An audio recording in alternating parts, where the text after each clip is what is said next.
how to make a pie. First of all, get your filling made. This looks like it's going to be a rhubarb pie.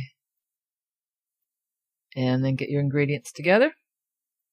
Here we go. At this point, measured flour and salt together in the sifter, following the recipe, depending on whether you want to make a 1-crust pie or 2-crust pie.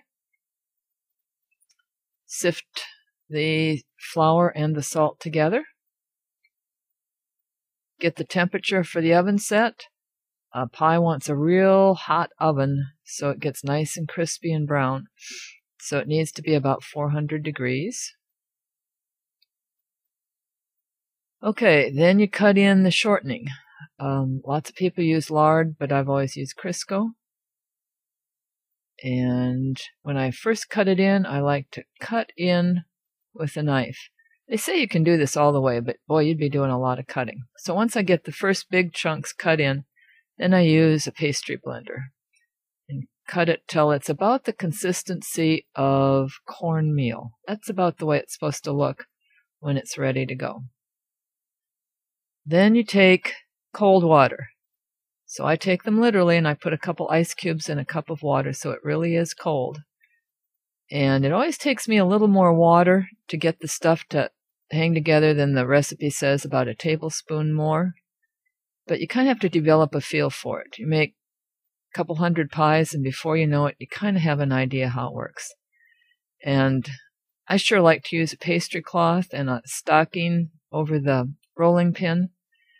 Things don't stick nearly as much as when you're just using a wood breadboard and a rolling pin. So you start with that, and you get it nice and floury, sprinkle flour on it, and you're ready to go. Okay, so get your stuff floured. Then you've got to get moisture in the pie dough, and this is about the consistency. It's real tricky. You got to somewhere figure out enough water to keep it to hold together, but you don't want it to be like cardboard when you're done. So you want it to be a little flaky, but not falling apart completely, because it's got to hold together as a crust. Okay, put it down on the flour board, sprinkle some flour on top of it, press it down, get it in a little patty. You don't want to work it too much or it gets tough. As you roll, try to move the rolling pin one direction, but usually I move it 4 or 5 strokes in one direction, then 4 or 5 strokes in another, and kind of work the dough out from the middle, getting it wider and wider. This one's developing some cracks. If it is, you can patch it by taking some of the ice water and using it like a little glue and smearing it underneath.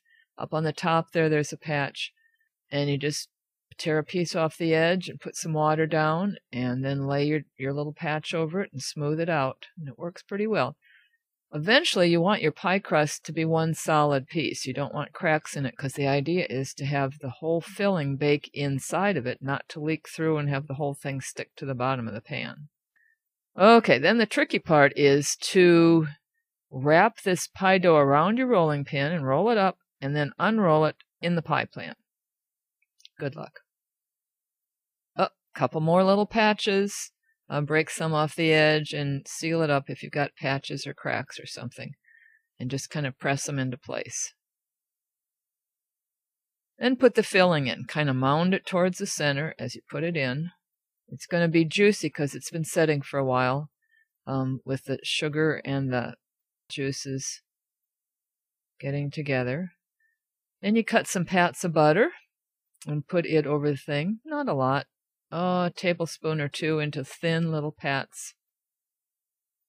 Then you've got to get the crust, the bottom crust, wet around the edge so that when you put the top crust on, it'll again form a good seal. So you smear more of your cold water around the edge, and then you roll up your top crust, which you've rolled out, around the rolling pin, and you spread it out over the pie. And with any luck, it ends up being on top of the pie and not off to one side. Once it's on there, you go around and trim the crust, the extra pieces off. And then you go around and make the fancy little fluting around the edge that gives it the real pie look. You dip your fork in some flour so that it doesn't stick to the pie crust as you do it. It needs to be dipped into the flour 2 or 3 or 4 times as you go around the edge. And then you leave a couple holes in the top for the steam to escape.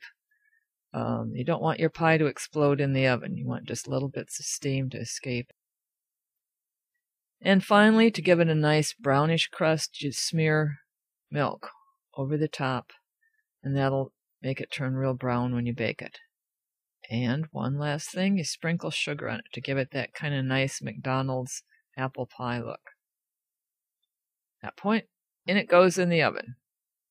Stays in there for about 50 minutes. Doesn't hurt to check on it once in a while, especially if your oven bakes a little lopsided. You might want to turn it around so it's equally brown on both the near side and the far side. Then you can start cleaning up the kitchen. I always take the scraps, and you can make them into crackers or stuff just by putting them on a cookie sheet, but lots of times I just give them outside to the squirrels and the birds, who love them. About 4 or 5 hours and all that stuff disappears. Probably draped over the neighbor's trees, but anyway. The ants also love this, and what's kind of fun is if you watch a young squirrel is not too bright yet, and he wants that pie dough really bad, and he'll go for it even if there's a bunch of ants on it, and sometimes you'll see him get a whole bunch of ants in their mouth, and they kind of dance around and stuff. So I also have a husband who likes to take squirrel pictures. Okay, 50 minutes later, pie is ready to come out. Kind of watch it. Don't let it get too dark or turn down the oven a little bit.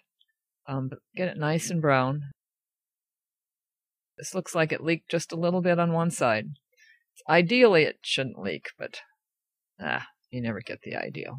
Yep, so there it is. There's a little leak up there in the upper right, but otherwise it's in pretty good shape. Enjoy! Lots of people like them.